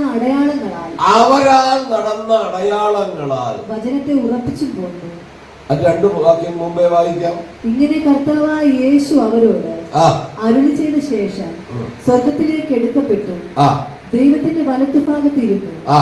അവർ പുറപ്പെട്ട് എല്ലായിടത്തും പ്രസംഗിച്ചു. അവിടെ യേശു കർത്താവ് മരിച്ചു ഉയർത്തെഴുന്നേറ്റ് സ്വർഗത്തിലേക്ക് പോയി ദൈവത്തിന്റെ വലത്തുഭാഗത്തിരുന്നു. ഇവിടെ ഭൂമിയിൽ കർത്താവിന്റെ വേല ചെയ്യുന്ന തന്റെ ഭക്തന്മാരോട് കൂടെ ഇരുന്ന് അവരിലൂടെ അത്ഭുതങ്ങളും അടയാളങ്ങളാലും ആ വചനത്തെ ഉറപ്പിച്ചു. അതാണ് ദൈവപ്രവൃത്തി. ഇന്ന് എന്റെ കർത്താവ് എന്റെ കൂടെ ഉണ്ടോ? അതോ അങ്ങ് സ്വർഗത്തിൽ ഇരിപ്പിടത്തിൽ ഇരിക്കുകയാണ്? ദൈവത്തിന്റെ വലത്തുഭാഗത്തിരിക്കുന്ന കർത്താവ് ശിഷ്യന്മാരോട് കൂടെ ഇരുന്ന് അവിടെ പ്രവൃത്തികളെ ഉറപ്പിക്കുവാനിടയായി. ദൈവത്തിന്റെ വചനത്തെ ജീവിതങ്ങളിൽ ഉറപ്പിക്കുവാൻ കർത്താവ് കൂടെ ഉണ്ടെങ്കിലേ കഴിയും. നമ്മുടെ സ്ഥലത്ത് ദൈവവചനം പ്രസംഗിക്കുമ്പോൾ ഒരു വ്യക്തിയെങ്കിലും മാനസാന്തരപ്പെടണമെങ്കിൽ കർത്താവ് കൂടെ ഉണ്ടാകും. യേശു കർത്താവ് കൂടെ ഇല്ല എങ്കിൽ നമ്മൾ പോയിട്ട് ഒരു കാര്യവും ഇല്ല. നമ്മുടെ ദൈവം അത്ഭുതങ്ങളുടെ ദൈവമാണ്. ഇന്നും ദൈവത്തിന്റെ ശക്തിക്ക് ഒരു കുറവും വന്നു പോയിട്ടില്ല. ആ ദൈവശക്തി ഏറ്റെടുത്ത ദൈവം കൂടെ ഉണ്ടെങ്കിൽ ഞാൻ എപ്പോഴാണ് ബലഹീനാണെന്ന് തോന്നുന്നുവോ ആ സമയം ബലപ്പെടുത്തും. അതാണ് ദൈവത്തിന്റെ ശക്തി. ഞാൻ ബലഹീനായിരിക്കുമ്പോൾ തന്നെ ഞാൻ ശക്തനാണ്. എപ്പോഴാ? കർത്താവ് കൂടെ ഉള്ളപ്പോൾ. കർത്താവിന്റെ സാന്നിധ്യം, ആ കർത്താവുമായുള്ള ബന്ധം നമ്മൾ ഉറപ്പിച്ച് മുന്നോട്ട് പോയാൽ ഭയപ്പെട്ടു പോകേണ്ട കാര്യം ഇല്ല. നമ്മുടെ വീട്ടില് ഈ ചാർജ് ചെയ്യുന്ന ടോർച്ച് ഒരു സ്ഥലത്ത്, ഒരു ദുർഘടം പിടിച്ച സ്ഥലത്ത് കൂടെ നമുക്ക് യാത്ര ചെയ്യണം, വെളിച്ചമില്ലാത്തടത്ത് വീട്ടിൽ നിന്ന് ടോർച്ച് എടുത്തുകൊണ്ട് പോകുമ്പോൾ ആ ഇരുട്ടത്ത് കൊണ്ട് അടിച്ചപ്പോൾ ടോർച്ച് കത്തിയില്ലെങ്കിൽ ടോർച്ച് കൂടെ ഉണ്ടായിട്ട് കാര്യമുണ്ടായി. ബുദ്ധിയുള്ളവരാണെങ്കിൽ വീട്ടിൽ നിന്ന് എടുക്കുമ്പോൾ തന്നെ നോക്കും ഇത് കത്തുന്നുണ്ട്. ഇത് കത്തണമെങ്കിൽ സമയത്ത് ചാർജ് ചെയ്യണം. അത് ചാർജ് മുഴുവൻ ഇറങ്ങിപ്പോയ ശേഷം ചാർജ് ചെയ്താൽ അതിനകത്ത് ചാർജ് ചെയ്തിട്ട് എടുക്കുമ്പോൾ കത്തും, അല്പം കഴിയുമ്പോൾ അത് അണയും. 10 പേർ കാത്തിരുന്നു. എല്ലാവരും മണവാളൻ വരുന്ന ആർപ്പ് വിളിച്ചപ്പോ വിളക്ക് തെളിയിച്ചു. 5 പേരുടെ വിളക്ക് എന്ത് ചെയ്തു? അണഞ്ഞു പോയി. അവർ എണ്ണ കരുതി വെച്ചില്ല. വിളക്കുണ്ടായിരുന്നു, കത്തിക്കുകയും ചെയ്തു. ടോർച്ച് വീട്ടിലുണ്ട്, പക്ഷെ ചാർജ് ചെയ്യാറുണ്ടോ? എപ്പോഴാണ് ടോർച്ച് അന്വേഷിക്കുന്നത്? വീട്ടിൽ കറണ്ട് പോകുമ്പോൾ. ചാർജ് ഇല്ലാത്ത ടോർച്ച് വീട്ടിലുണ്ടായിട്ട് ഒരു കാര്യവും. ക്രിസ്ത്യാനി എന്ന പേരുകൊണ്ട് കാര്യമായില്ല. യേശു കൂടെ ഇല്ലാത്ത ജീവിതമെല്ലാം നിർജീവമാണ്. യേശു ലോകത്തിന്റെ മുഴുവൻ വെളിച്ചമാണ്. ആ വെളിച്ചം എന്നിലേക്ക് വന്നാൽ ആ വെളിച്ചം എന്നിലൂടെ പുറത്തു വരണം. അപ്പൊ എന്റെ ശരീരത്തിലൂടെ ആ ദൈവിക വെളിച്ചം പുറത്തു വരുവാൻ തക്കവണ്ണം സുതാര്യമല്ലെങ്കിൽ ആ ഇരുട്ടുകൊണ്ട്, ആ പാപത്തിന്റെ മറ കൊണ്ട് ആ വെളിച്ചത്തെ മറയ്ക്കും. നമ്മുടെ അടുത്ത് വന്ന് നിൽക്കുന്ന ഒരാളിന് ഈ യേശുവിന്റെ സ്നേഹം പകർന്നു കൊടുക്കാൻ കഴിയില്ല. അവരെ കുറിച്ചാണ് നേരത്തെ പൗലോസ് നിങ്ങളുടെ ഉള്ളിൽ ഈർഷ്യയും പിണക്കവും ഉള്ളപ്പോൾ നിങ്ങൾക്ക് പാൽ കുടിക്കാനുള്ള പ്രായമേ ഇപ്പോഴും. ദൈവവചനം അതുപോലെ ഉൾക്കൊള്ളുവാൻ നമുക്ക് കഴിഞ്ഞ ഈ കൊച്ചുകുട്ടികളെ പോലെയാണ് പ്രായമായി കഴിഞ്ഞത്. ഒരു അല്ലേ, കൊച്ചുകുട്ടികൾക്ക് നമ്മൾ ഏത്തക്ക അവിച്ചു കൊടുക്കും. എന്താ? ദഹിക്കാൻ വേണ്ടി. ഒരു 60 വയസ്സായി കഴിയുന്ന ആളുകളും പച്ച അത് പഴുത്ത കഴിച്ചാൽ ചിലപ്പോൾ അത് ദഹിക്കണമെന്നില്ല. അവർക്ക് എന്ത് ചെയ്യണം? അത് അവരുടെ ശരീരത്തിന്റെ ഘടന പോലെ. പ്രായമാകുമ്പോൾ കൊച്ചുകുട്ടികളെ പോലെ കർത്താവിന്റെ വചനം ആത്മപൂർണ്ണൻ ഭ്രാന്തനെ പോലെയാണ്. ആത്മാവിൽ നയിക്കപ്പെടുന്നവൻ ആ കർത്താവിന്റെ സാന്നിധ്യം നിരന്തരമായി അനുഭവിക്കുമ്പോൾ അവൻ ബലഹീനനായി പോകാൻ അനുവദിക്കയില്ല. ദൈവം അവനെ ബലപ്പെടുത്തും. കർത്താവിലും അവന്റെ ആമിത ബലത്തിലും ശക്തിപ്പെടുവിൻ. എന്താ? പിശാചിന്റെ തന്ത്രങ്ങളോട് എതിർത്ത് നിൽപ്പാൻ കഴിയട്ടെ. ദൈവത്തിന് കീഴടങ്ങുവീൻ, പിശാചിനോട് എതിർത്ത് നിൽപ്പീൻ, അവൻ നിങ്ങളെ വിട്ട് ഓടിപ്പോയി. അല്ലേ? കഴിഞ്ഞ വ്യാഴാഴ്ച നമ്മൾ കേട്ടു, പിശാചിനെ നമ്മൾ പോകാൻ പറഞ്ഞാൽ പോകും, പക്ഷെ മനുഷ്യന് നമ്മൾ ശാസിച്ചാൽ പോകില്ല. മനുഷ്യനുമാണ് പകരം, പിശാചിനെ. വളരെ വിശദമായിട്ട് അത് കേൾക്കുവാൻ ഇടയായിട്ട് അപ്പൊ ദൈവവചനം ഉറപ്പിക്കാൻ യേശു കൂടെയുണ്ടെന്നുള്ള ഉറപ്പ് വരുത്തണം നമ്മൾ. ഇല്ല എങ്കിൽ ആവശ്യത്തിന് കത്തിക്കുമ്പോൾ ടോർച്ച് കത്താത്തത് പോലെ യേശു കൂടെ ഉണ്ടെന്നുള്ള ഉറപ്പോടെ നമ്മൾ വീട്ടിൽ നിന്ന് ഇറങ്ങി തിരിച്ചാൽ തിരികെ വീട്ടിൽ വരുന്നത് വരെയും ആ കർത്താവ് കൂടെ ഉണ്ടായിരുന്നു എന്ന് നമുക്ക് തിരിച്ചറിയാൻ കഴിയും. അവിടെയാണ് ദൈവത്തിന്റെ അനുഗ്രഹങ്ങളെ പ്രാപിപ്പാൻ കഴിയും. കർത്താവ് കൂടെ ഉണ്ടെങ്കിൽ കർത്താവ് നടത്തുവാൻ ശക്തൻ. അപ്പൊ ദൈവസന്നിധിയിൽ നമ്മൾ പല കാര്യങ്ങളിലും പല യാത്രകളിലും കർത്താവ് നമ്മൾ നടത്തിയിട്ടില്ലേ? സാധാരണ കേശവൻ വരെ പോകാൻ 2 മണിക്കൂർ എടുക്കും ബസ്സിൽ യാത്രയ്ക്ക്. എനിക്ക് ഈ കഴിഞ്ഞ തിങ്കളാഴ്ച 3 മണിക്ക് അവിടെ എത്തണമായിരുന്നു. ഞാൻ വീട്ടിൽ നിൽക്കുമ്പോൾ 2 മണിയായി.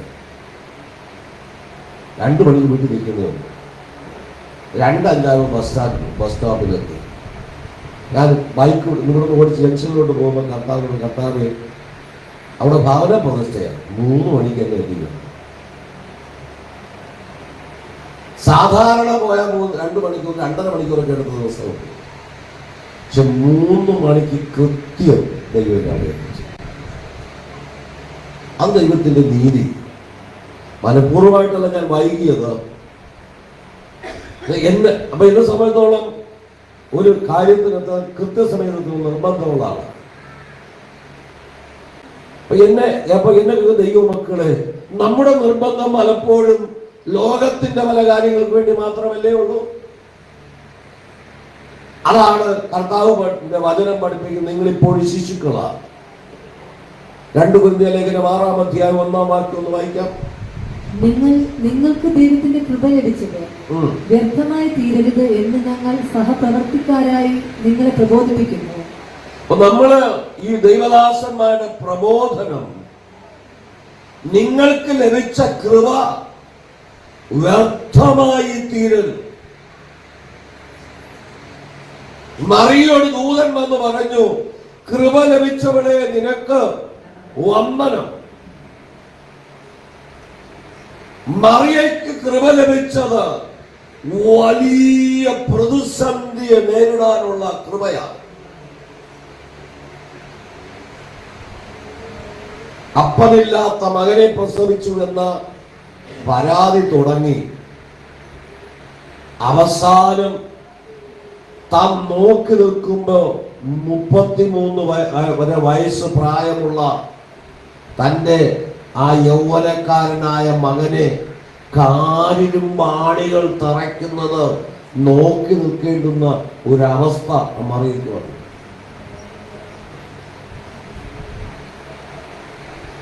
ലൂക്കോസ് വായിക്കണ്ട, വീട്ടിൽ കൊണ്ടുവരാ. 1-ാം അധ്യായം 32 പോലുള്ള വാക്യങ്ങൾ വായിക്കുമ്പോൾ പ്രവാചകൻ ശിമ്യോൻ യേശുവിനെ കരങ്ങളിലെടുത്തി ദൈവത്തെ മഹത്വപ്പെടുത്തുമ്പോൾ മറിയോട് പറയുന്ന ഒരു ദൂതുണ്ട്, നിന്റെ ഉദരത്തിനകത്തൂടെ ഒരു വാള് കടക്കും.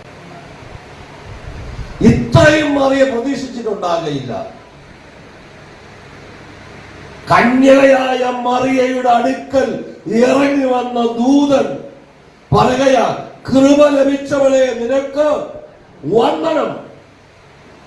തന്റെ മകന്റെ മരണം നോക്കി നിൽക്കുവാൻ വരെ ഉള്ള കൃപ അന്ന് മകൾ ദൂതൻ നൽകി. എന്നെയും നിങ്ങളെയും കർത്താവ് വിളിക്കുമ്പോൾ ഓരോന്നിനെയും കൃപ അതെ വാങ്ങുവാനല്ല. അഭിഷക്തൻ ഓർപ്പിക്കുന്നു, അതെ നിങ്ങളുടെ കൃപ വ്യർത്ഥമായി തീരാതിരിക്കുവാൻ ഞാൻ നിങ്ങളെ പ്രബോധിപ്പിക്കും. നമ്മുടെ അകത്ത് ഓൾറെഡിയായി കർത്താവ് തന്നിരിക്കുന്ന ഒരു കൃപയുണ്ട്. അത് ആരുടെ ഔദാര്യമല്ല. നീ യേശുവിനെ ഹൃദയത്തിൽ സ്വീകരിക്കുമ്പോൾ കർത്താവിന്റെ വചനം അനുസരിക്കുമ്പോൾ ദൈവം പകരപ്പെടുന്ന കൃപയാണ്. രക്ഷിക്കപ്പെട്ട സത്യത്തിലും ആത്മാവിലും ആരാധിക്കുന്ന ദൈവമക്കളോട് വ്യക്തിപരമായി ചോദിച്ചാൽ, നിനക്ക് വന്ന കഷ്ടം ദൈവത്തെ അറിയാത്തവനായി വന്നെങ്കിൽ എന്ന് ആത്മഹത്യ ചെയ്യുമായിരുന്നു. എന്താ നീ ആത്മഹത്യ ചെയ്യാത്തതാണ് കൃപ. മറിയയ്ക്ക് ദൈവം നൽകിയ കൃപ ലോകം മുഴുവൻ തന്നെ നിന്ദിക്കുമെന്നറിയാം, പരിഹസിക്കുമെന്നറിയാം. ജോസഫ് ഗൂഢമായി അവളെ ഉപേക്ഷിക്കാൻ പോലും തീരുമാനിച്ചു. താൻ വിവാഹം നിശ്ചയിച്ചിരുന്ന മറിയ ഗർഭിണിയാണെന്ന് അറിഞ്ഞപ്പോൾ അവിടെയെല്ലാം മറിയയുടെ അകത്ത് കൃപ നൽകിയ കർത്താവ് ജോസഫിനോട് ഇടപെട്ടു. പോയ എല്ലാ സ്ഥലങ്ങളിലും ആ മറിയയ്ക്ക് കൃപയുണ്ടായിരുന്നു.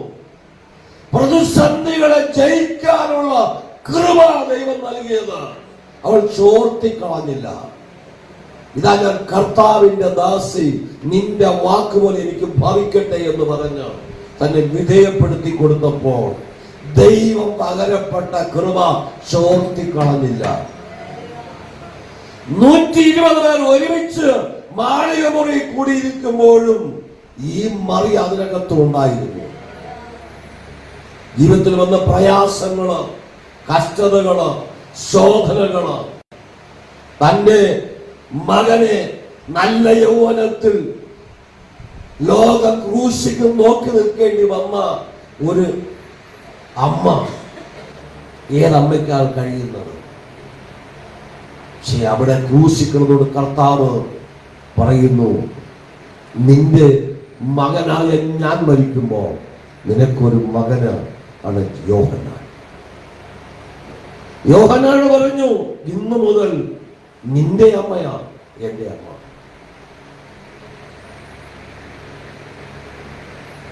ഇത് കേൾക്കുമ്പോഴും ഇത് കാണുമ്പോഴും മറിയയ്ക്കും സഹിപ്പാനുള്ള കൃപ.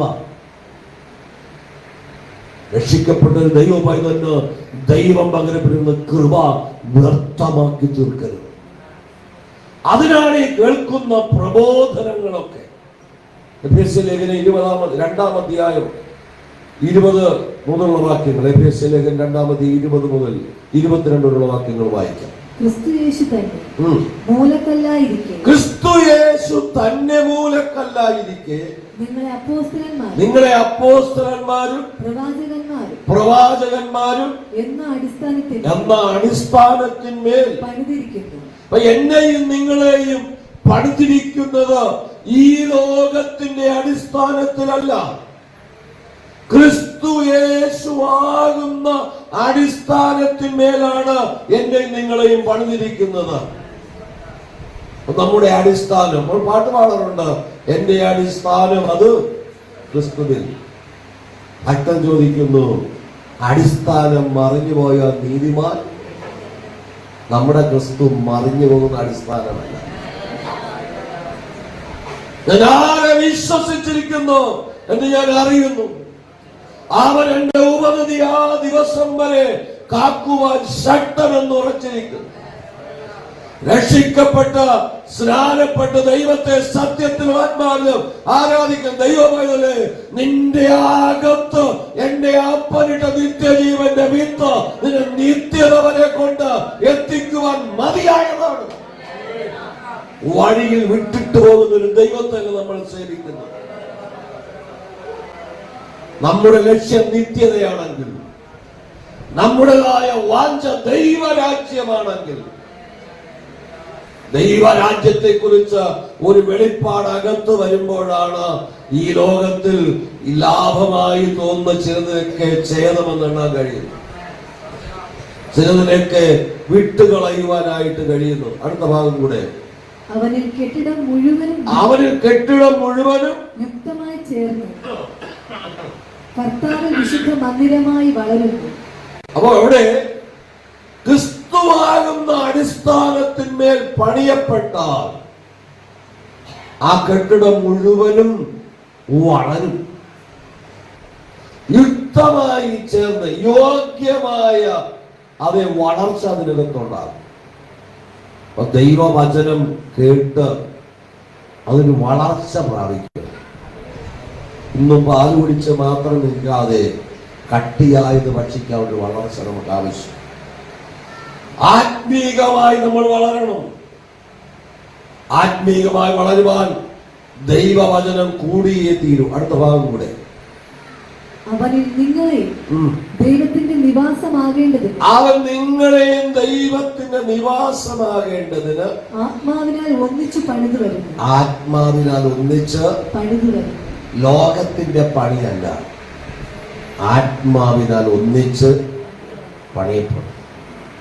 ഇന്നത്തെ ആത്മീയ ഗോളത്തിലുള്ള വലിയ ശോഷണം, രണ്ട് ആത്മീയരെന്ന് പറയുന്നവർക്ക് ഒരുമിച്ച് കരം കോർക്കാൻ കഴിയുന്നില്ല.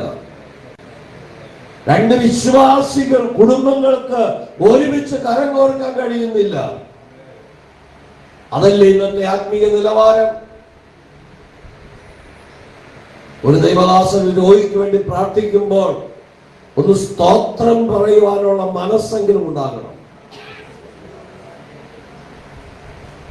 ദൈവദാസൻ ശുശ്രൂഷയ്ക്ക് നമ്മൾ ഗസ്റ്റായിട്ട് വിളിച്ച വ്യക്തിയായിരിക്കാം, പക്ഷെ ആ ദൈവദാസന്റെ നിയോഗമില്ലാതെ സഭാ പാസ് പോലും എണീക്കാറില്ല. ദൈവദാസനെ വിളിച്ചാൽ അദ്ദേഹത്തിന്റെ പേരാണ് ആ നിയോഗം. ചില സ്ഥലത്തൊക്കെ പിശാചൊക്കെ നമ്മൾ ശുശ്രൂഷ തുടങ്ങി പിശാചൊക്കെ ഇളകുമ്പോ പാസ്റ്റർമാരൊക്കെ ഇങ്ങനെ എഴുന്നേക്കാറുണ്ട്. ഒരു പിശാച് ചോദിച്ചു, നിനക്കെന്ത് കാര്യമില്ല? പിശാച് ഇങ്ങനെ ആടി പറഞ്ഞ് നിൽക്കുമ്പോ സ്റ്റേജിൽ നിന്ന് ഞാൻ താഴോട്ട് ഇറങ്ങി, ഞാൻ പറഞ്ഞു യേശുവിന്റെ നാമത്തിൽ മെസ്സേജ് തീരുന്ന അനങ്ങല്ലെന്ന് പറഞ്ഞു. അത് ഇരിക്കാൻ തുടങ്ങുമ്പോ പിശാചിന് ഒരാളെന്ന് പറഞ്ഞു. പിശാചിന് നിനക്കെന്ത് കാര്യമില്ല? അങ്ങനെയും ചോദിക്കും. ഒരു ശുശ്രൂഷകനെ നമ്മൾ വിളിച്ചു കഴിഞ്ഞാൽ ആ ശുശ്രൂഷകനാണ് നിയോഗം. ചില ശുശ്രൂഷകന്മാര് ശുശ്രൂഷ ഉള്ള അവിടുത്തെ ശുശ്രൂഷകന്മാരെ ആണെങ്കിൽ സഭ പാസ്റ്റർ കൂടെ വിളിക്കാറുണ്ട്. പാസ്റ്റർമാർ നമുക്ക് ഒരുമിച്ച് പ്രാർത്ഥിക്കാം. അല്ല എങ്കിൽ എനിക്ക് അതിനകത്ത് കയറി കഴിയേണ്ട കാര്യം. എന്റെ സഭയിൽ ഒരു വിഷയം വന്നാൽ അതിന് മുമ്പത്തെ ഞായറാഴ്ച ഞാൻ പ്രസംഗിച്ചപ്പോൾ എനിക്ക് നിയോഗം ഉണ്ടെങ്കിൽ അത് വെളിപ്പെടേണ്ടതല്ലേ? അല്ലെങ്കിൽ ശാന്തമായിരിക്കണം. അതുകൊണ്ട് ഞാൻ പ്രാർത്ഥിച്ചാൽ വിടുതൽ പ്രാപിച്ചുകൊണ്ട് ഇരിക്കുന്നു, പ്രാപിക്കാൻ പാടുള്ളൂ എന്ന് വിശ്വസിക്കുന്ന തീരുമാനിക്കുന്ന കൂട്ടത്തിലാകരുത്. അവിടെ ആത്മാവിൽ ഐക്യം. ഒരു വിഷയത്തിന് പ്രാർത്ഥിക്കുമ്പോൾ ഹൃദയം തുറന്ന് സ്തോത്രം പറയാനെങ്കിലും കഴിയും. ഇന്ന് പകൽ അതാണ് കൂട്ടുപണി, അതാണ് ഗ്രഹനിർമ്മാണം. അടിസ്ഥാനം എവിടെയാണ്? ക്രിസ്തുവിലാണ്. ക്രിസ്തുവിൽ അടിസ്ഥാനമിട്ടിരിക്കുന്ന ഒരു ദൈവമായി തന്നെ സംബന്ധിച്ചിടത്തോളം ആര് പണിതാലും ദൈവരാജ്യത്തിലെത്തും. പണ്ട് നാട്ടിൽ ചെല്ലുന്ന ഒരു പഴഞ്ചൊല്ലുണ്ട്, ആരിടിച്ചാലും അരി വെളുക്കണമെന്നേ ഉള്ളൂ. പണ്ട് നെല്ല് വീട്ടിൽ അരിച്ച് ഒലക്കയ്ക്ക് ഇടിച്ച് അരലിട്ട് ഇടിച്ച് അരിയാക്കിയാണ് കഞ്ഞി വയ്ക്കുന്നത്. ഇന്നത്തെ ആളുകൾ അറിഞ്ഞില്ല.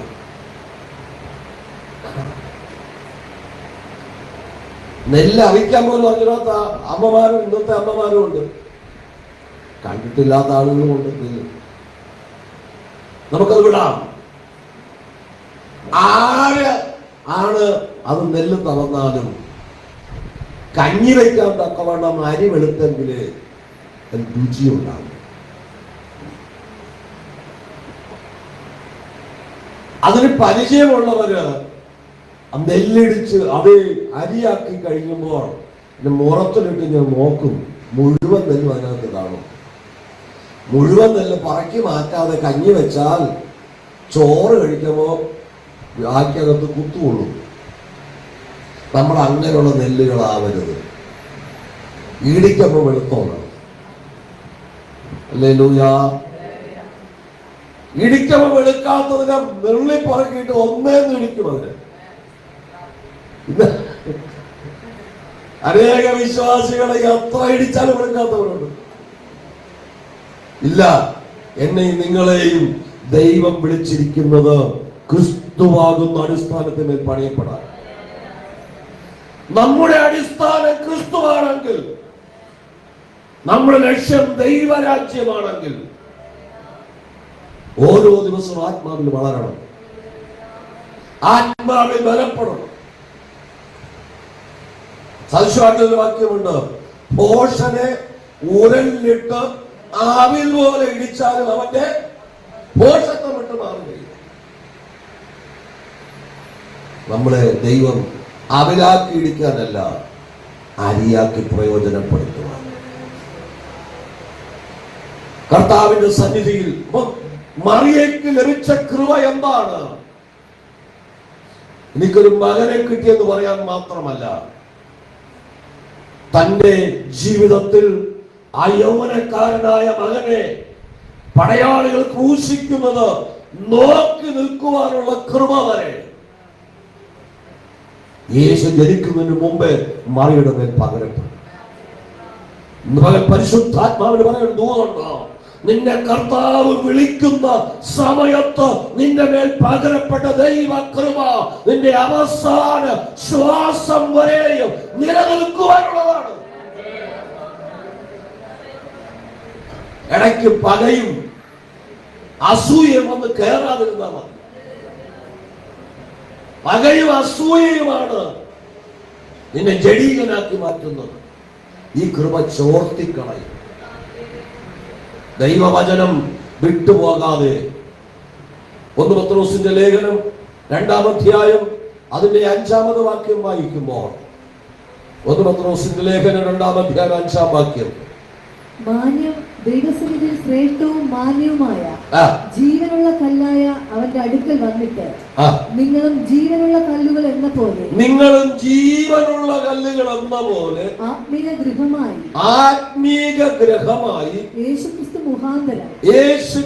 മുഖാന്തരം ദൈവത്തിന് പ്രസാദമുള്ള ആത്മീക യാഗം കഴിപ്പാൻ തക്ക, ദൈവത്തിന് പ്രസാദമുള്ള ആത്മീക യാഗം കഴിക്കാൻ തക്ക വിശുദ്ധ പുരോഹിത വർഗമാകേണ്ടതിന് പണിയപ്പെടുന്നു. എന്താണ് പണി? ആത്മീക യാഗം കഴിക്കാൻ തക്ക വിശുദ്ധ പുരോഹിത വർഗമാകേണ്ടത് നമ്മെ പണിയില്ല. നമുക്ക് ലഭിച്ച കൃപ ആത്മീക യാഗം കഴിക്കുവാൻ തക്കവണ്ണമുള്ള വിശുദ്ധ പുരോഹിത വർഗമായി നമ്മെ പണിത് പൂർത്തീകരിക്കുന്നു. ദൈവത്തിന്റെ സന്നിധിയിൽ പ്രാർത്ഥിക്കുന്ന ദൈവമക്കളെ, നമുക്ക് വേണ്ടി നമ്മുടെ മേൽ പകരപ്പെട്ട ദൈവകൃപ എന്തെന്ന് നമ്മൾ തിരിച്ചറിയുവാനിടയായി. എവിടെയാണ് ആ തിരിച്ചറിവ് വരുന്നത്? പണ്ടുകാലത്ത് പച്ചക്കല്ല് കെട്ടി വീട് വയ്ക്കുമ്പോ മേസരി എന്ന് പറയും, ഇത്ര കല്ല് അറുത്ത് ഉണക്കി വെക്കണമെന്ന്. എല്ലാ കല്ലും അറുത്ത് ഉണക്കി വെച്ച ശേഷമേ കെട്ട് തുടങ്ങാവൂ. അല്ലെങ്കിൽ പകുതി കെട്ടി നിർത്തുമ്പോ കല്ല് തീർന്നാൽ മഴ പെയ്തെല്ലാം കൂടി ഇടിഞ്ഞു പോകും. ഇന്നാണെങ്കിൽ നമുക്ക് കല്ല് കുറവ് വന്നാൽ പെട്ടെന്ന് കൊണ്ടുവരാം. ഇന്നത്തെ കല്ലുകളൊന്നും മഴയത്ത് ഒലിച്ചു പോകുന്നത് ഇടിഞ്ഞു പോകുന്നതും അല്ല. പണ്ട് കാലത്ത് അങ്ങനെയല്ല. മേൽക്കൂലയ്ക്കുള്ള സകല സാധനങ്ങളും പണി ചെയ്ത് വച്ച ശേഷം ഓലയാണെങ്കിൽ അല്ലെങ്കിൽ ഓടാണെങ്കിൽ അതുവരെ ഇറക്കി വെച്ച ശേഷമേ പച്ചക്കല്ല് കെട്ടുകയുള്ളൂ. എന്താ കാര്യം? ഇല്ല എങ്കിൽ മഴയത്ത് അതെല്ലാം നഷ്ടമായി പോകാൻ സാധ്യതയുണ്ട്. ഒരു നല്ല പണിക്കാരൻ എല്ലാ സാധനവും ക്രമീകരിച്ച് വച്ച ശേഷം പണി ആരംഭിക്കുന്നത് പോലെ അതിനാവശ്യമുള്ളതെല്ലാം ഒരുക്കി വെച്ചിട്ട് പണി തുടങ്ങിയെങ്കിലേ അത് പൂർത്തീകരിക്കാൻ കഴിയുള്ളൂ. അതുപോലെ കർത്താവ് നമ്മെ പണിയാനായിട്ട് തുടങ്ങിയാൽ അത് പൂർത്തീകരിക്കുന്നത് വരെ റെസ്റ്റില്ല. പണി നടന്നുകൊണ്ടിരിക്കുക. നമ്മൾ എന്തിനാ? ആത്മീക യാഗം കഴിക്കുവാനുള്ള വിശുദ്ധ പുരോഹിത വർഗമായി തീരുന്നത് വരെ കർത്താവ് പണിയും. ഈ ശരീരം ജീവിച്ചിരിക്കുമ്പോൾ കർത്താവിന്റെ കാഹള ശബ്ദം കേട്ടാൽ ഈ ശരീരം പൊളിച്ചു പണിയാനുള്ള ഒരു തയ്യാറെടുപ്പ് എപ്പോൾ എന്റെ അകത്ത് വരുന്നോ അതുവരെ പണിതുകൊണ്ടിരിക്കും. നടക്കുമ്പോൾ ശരിയായിട്ട് പണിയാൻ ഏൽപ്പിച്ചു കൊടുത്തില്ലെങ്കിൽ കിടത്തി പണിയും. പലരെയും മാരകമായ രോഗത്തിന് അടിമയാക്കുന്നു. പലരെയും കഴിഞ്ഞ ദിവസം ഞാൻ ഓർത്തുപോയി. 3 ദിവസം ആ കൺവെൻഷന് റാന്നി പാടേണ്ടുന്ന സഹോദരൻ ഇന്നു മുതൽ 3 ദിവസം ഇടവാച്ചൽ കൺവെൻഷൻ പാടേണ്ടുന്ന സഹോദരൻ വാ തുറക്കാൻ കഴിയാതെ വായ്ക്കകത്ത് പ്ലേറ്റ് ഇട്ട് 2 പല്ലുകളെയും തമ്മിൽ യോജിപ്പിച്ച് കെട്ടിവെച്ചിരിക്കുന്നു. സിറിഞ്ചിലാണ് വെള്ളം കൊടുക്കുന്നത്. ഓരോരുത്തരിക്കൊണ്ടോ സംസാരിക്കാൻ കഴിയില്ല, വാ തുറക്കാൻ കഴിയില്ല. ദൈവത്തിന് വേണ്ടി പാടേണ്ടത്. ഞാൻ പറഞ്ഞു, ഇത് കഴിയുമ്പോൾ ശക്തമായ ദൈവവചനം പാടിയ മാത്രം പോരാ. കഷ്ടത എല്ലാവർക്കുമുണ്ട്, പ്രയാസം എല്ലാവർക്കുമുണ്ട്, രോഗങ്ങൾ എല്ലാവർക്കുമുണ്ട്. പക്ഷെ അത് ജയിക്കാനുള്ള ഒരു കൃപ ദൈവം തന്നിട്ടുണ്ട്. നമ്മെ യേശുക്രിസ്തുവാകുന്ന അടിസ്ഥാനത്തിന്മേലാണ് നമ്മുടെ പണിയെങ്കിൽ ആ പണി പൂർത്തീകരിക്കുന്നത് വരെ കർത്താവ് പിന്മാറുകയില്ല. അതാണ് അഭിഷേകം പറയും, ഞങ്ങൾ ദൈവത്തിന്റെ കൂട്ടുവേലക്കാർ, നിങ്ങൾ ദൈവത്തിന്റെ കൃഷി, ദൈവത്തിന്റെ ഗൃഹനിർമ്മാണം.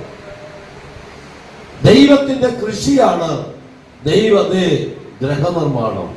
നമ്മൾ ഓരോരുത്തരെയും പണിയുന്നതാണ് ദൈവത്തിന്റെ അധ്വാനം. യോഹന്നാൻ 14:1 പറയുന്നു, ഞാൻ പോയി നിങ്ങൾക്ക് സ്ഥലം ഒരുക്കുന്നു. അവിടെ സ്ഥലം ഒരുക്കുമ്പോൾ തന്നെ ദൈവത്തിന്റെ പരിശുദ്ധാത്മാവിനെ 120 പേരുടെ മേൽ അയക്കപ്പെട്ട ഭൂമിയിലേക്ക് നൽകിയത് ഈ ഗ്രഹങ്ങൾ പണിയപ്പെടുക, ഒരുമിച്ച് പണിയപ്പെടുവാൻ അഭിഷക്തന്മാരെ ആക്കി വെച്ചിരിക്കുന്നു.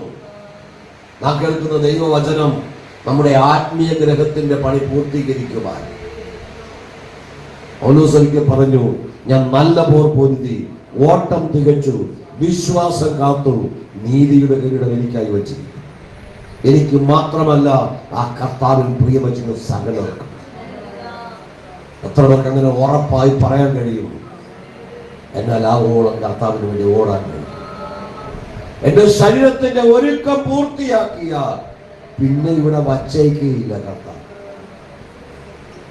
ദൈവത്തിന്റെ സന്നിധി പ്രാർത്ഥിക്കുന്ന ദൈവമൈകളെ, നാം ദൈവത്തിന്റെ കൃഷിയിലാണ്. ദൈവം നമ്മെ പണിതുകൊണ്ടിരിക്കുക.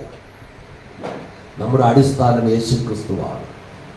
ക്രിസ്തുവാകുന്ന അടിസ്ഥാനത്തിന്മേൽ പണിയപ്പെട്ട ക്രിസ്തു മൂലക്കല്ലായിരിക്കുന്ന ഭവനം ഉറപ്പുള്ളതായിരിക്കും. നമ്മുടെ ജീവിതത്തിൽ എവിടെയെങ്കിലും വിശ്വാസ ജീവിതത്തിൽ കോട്ടം വന്നു പോയോ, വിശ്വാസ ജീവിതത്തിൽ തകർച്ച വന്നു പോയോ, അവിശ്വാസം വന്നു പോയോ, ഇന്ന് നമുക്ക് ഏറ്റുപറയാൻ കഴിയണം. ഈ വർഷത്തിന്റെ ഒടുവിലത്തെ വിശുദ്ധ ദിവസത്തിൽ അത് കർത്താവേ, ഞാൻ എൻ്റെ കുറവുകളെ ഏറ്റുപറഞ്ഞ് കർത്താവിനോട് നിരപ്പ് പ്രാപിക്കുന്നു. ആ കർത്താവിനോട് അടുത്തു വരുന്നു. ദൈവത്തിന്റെ ഇഷ്ടം ചെയ്യുവാൻ എന്നെ സഹായിക്കണമേ എന്ന് നമുക്ക് പറയാൻ കഴിയുമോ? നമുക്ക് വേണ്ടി കർത്താവ് തൻ്റെ കൈകാലുകൾ കാൽവരി ക്രൂശിൽ അത് തറയ്ക്കുവാൻ ഏൽപ്പിച്ചു കൊടുത്തു. ആ കർത്താവിലേക്കൊന്ന് നോക്കുവാൻ കഴിഞ്ഞാൽ, ആ കർത്താവിനെ ഹൃദയത്തിൽ ധ്യാനിപ്പാൻ കഴിഞ്ഞാൽ, നമ്മൾ ഇന്ന് അനുഭവിക്കുന്ന കഷ്ടതയൊന്നും കഷ്ടതയല്ല.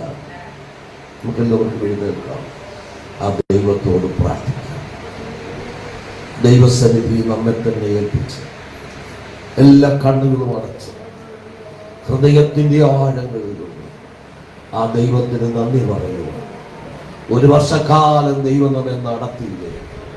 ആ ദൈവം അടുത്ത് നിൽക്കുന്ന ആരെയും നോക്കേണ്ട, സ്വർഗത്തിലേക്ക് നമ്മുടെ കണ്ണുകളെ ഉയർത്താം.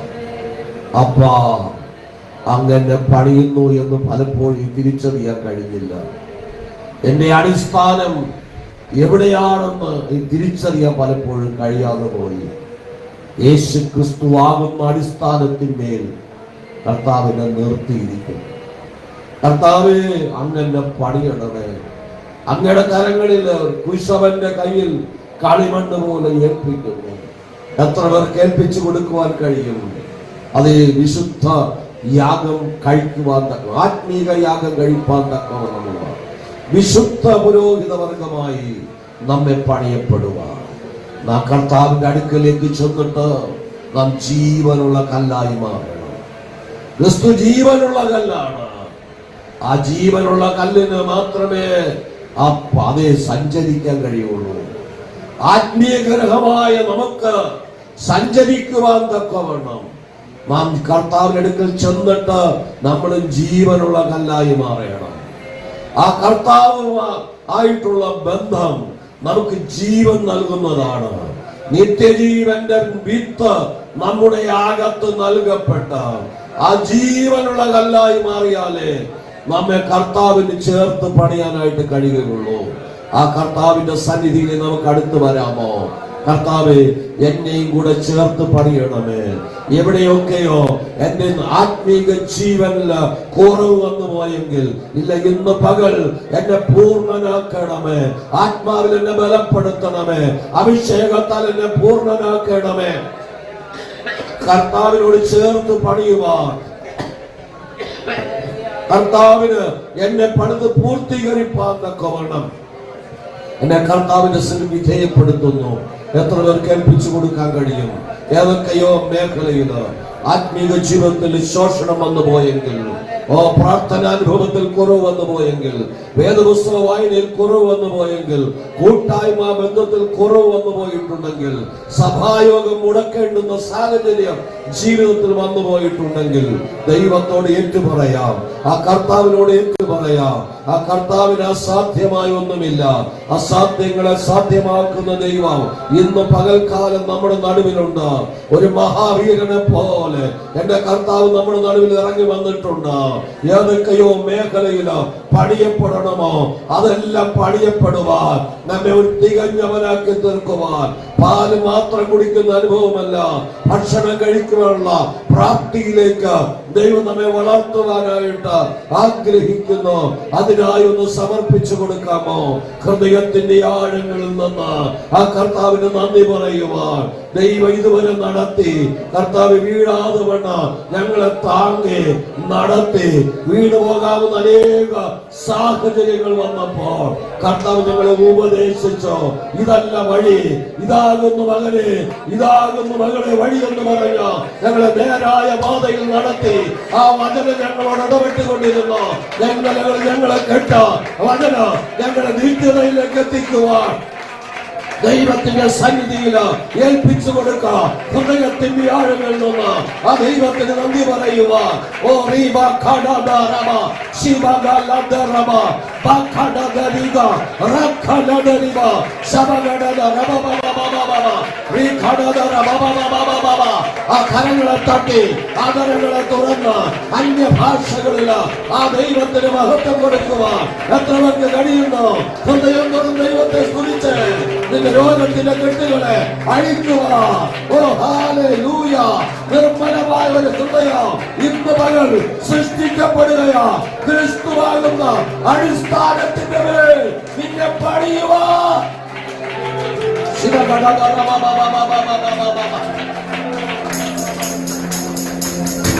Thank you.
പണിയപ്പെടുന്ന ഒരു അനുഭവം, ആത്മാവിൽ ബലപ്പെടുവാൻ, ആത്മാവിൽ ശക്തി പ്രാപിപ്പാൻ, ദൈവം പകരപ്പെട്ട ദൈവങ്ങളെ ചോർന്നുപോകാതെ വചനത്തോടെ അതിനെ ഉറപ്പിക്കുവാൻ, ആത്മാവിൽ ബലപ്പെടുത്തുവാൻ, ആത്മശക്തിയോടെ പ്രാർത്ഥിച്ച് ബലപ്പെടുവാൻ. ഓ ഹല്ലേലൂയ! ദൈവം നമ്മെ ബലപ്പെടുന്നത്, ദൈവം നമ്മെ ശക്തീകരിക്കുന്നത്, ദൈവത്തിന്റെ കൃപ നമ്മുടെ മേൽ പകരപ്പെടുന്നത് ആത്മാവിന്റെ ശക്തിയോടെ.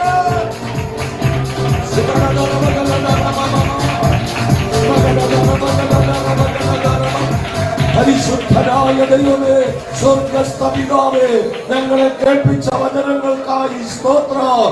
ഈ ബലത്തോടെ ഞങ്ങളെ പറഞ്ഞയക്കണമേ. ഞങ്ങളുടെ മേൽ അങ്ങ് പകരപ്പെട്ട ദൈവകൃപ ചോർന്നു പോകാതെ ക്രിസ്തുവാകുന്ന അടിസ്ഥാനത്തിന്മേൽ, ഓ ഹല്ലേലൂയ, ആത്മീക യാഗം കഴിപ്പാൻ തക്ക വിശുദ്ധ പുരോഹിതവർഗമായി പണിയപ്പെടേണ്ടതിന് ജീവനുള്ള കല്ലായ ക്രിസ്തുവിന്റെ അടുക്കൽ വന്ന് ഞങ്ങളും ജീവനുള്ള കല്ലുകളായി മാറുവാൻ ഞങ്ങളുടെ നിർജീവത്തെ മാറ്റണമേ, ഞങ്ങളുടെ നിരാശകളെ മാറ്റണമേ, ഞങ്ങളുടെ പിന്മാറ്റത്തെ മാറ്റണമേ. ആത്മാവിന്റെ ശക്തിയോടെ ഒരുമിച്ച് പണിയപ്പെടുവാൻ ഞങ്ങൾ ദൈവത്തിന്റെ കൂട്ടുവേലക്കാർ, നിങ്ങൾ ദൈവത്തിന്റെ കൃഷി, ദൈവത്തിന്റെ ഗൃഹനിർമ്മാണം. അപ്പച്ചാ, ആടിയനെ അങ്ങേക്ക് വസിക്കുവാൻ തക്കവണ്ണമുള്ള ഗ്രഹമായി അങ്ങ് പണിയണമേ. അവിടുത്തെ കരങ്ങളിൽ ഏൽപ്പിക്കുന്നു. കർത്താവെ, കടന്നു ഓരോരുത്തരെയും അവിടുത്തെ ബലമുള്ള കരത്തിൽ ഏൽപ്പിക്കുന്നു. മടക്കയാത്രയിൽ കൂടിയിരിക്കണം. വാഹനങ്ങളെ ദൈവം സൂക്ഷിക്കണം. സന്തോഷത്തോടെ സ്വഭവനങ്ങൾ പോയി സ്വസ്ഥമായി വിശ്രമിച്ച് പിന്നെ ഒരുമിച്ച് കൂടി വരും വരെ ദൈവ തേജസ്സിന്റെ മറവിൽ മറയ്ക്കണമേ. ശിശുവിന്റെ നേതൃത്വത്തിൽ എല്ലാവരെയും ദൈവം ബലത്തോടെ നിർത്തിയല്ലോ. കാണുകയും കേൾക്കുകയും വിടുവിക്കപ്പെടുവാൻ സഹായിക്കണം. യേശുവിന്റെ നാമത്തിൽ തന്നെ ആമേൻ. ആശീർവാദം നമ്മുടെ കർത്താവായ യേശു ക്രിസ്തുവിന്റെ കൃപയും പിതാവാം ദൈവത്തിന്റെ സ്നേഹവും ആശ്വസിപ്പിക്കുന്ന പരിശുദ്ധാത്മാവിന്റെ മനോഹരമായ സംസർഗവും കൂട്ടായ്മയും കാമനും നടത്തിപ്പും നാം ഏവരോടും നമ്മെ കേൾപ്പിച്ച വചനങ്ങളോടും നാം എടുത്ത തീരുമാനങ്ങളോടും ഭൂലോകത്തിലെ സകല വിശുദ്ധന്മാരോടും കർത്താവിന്റെ വരവ് വരെ ഉണ്ടായിരിക്കുമാറാകട്ടെ. ആമേൻ. അറുക്കപ്പെട്ട കുഞ്ഞാടിന്റെ മഹത്വം. ഹല്ലേലൂയ, ഹല്ലേലൂയ, ഹല്ലേലൂയ. ആമേൻ. കർത്താവായ യേശുവേ, സമാധാനത്തോടെ പോകാം. ദൈവം അനുഗ്രഹിക്കട്ടെ. ഒരു മിനിറ്റ് ആ സീറ്റുകളിലേക്ക് ഒരു മിനിറ്റ്.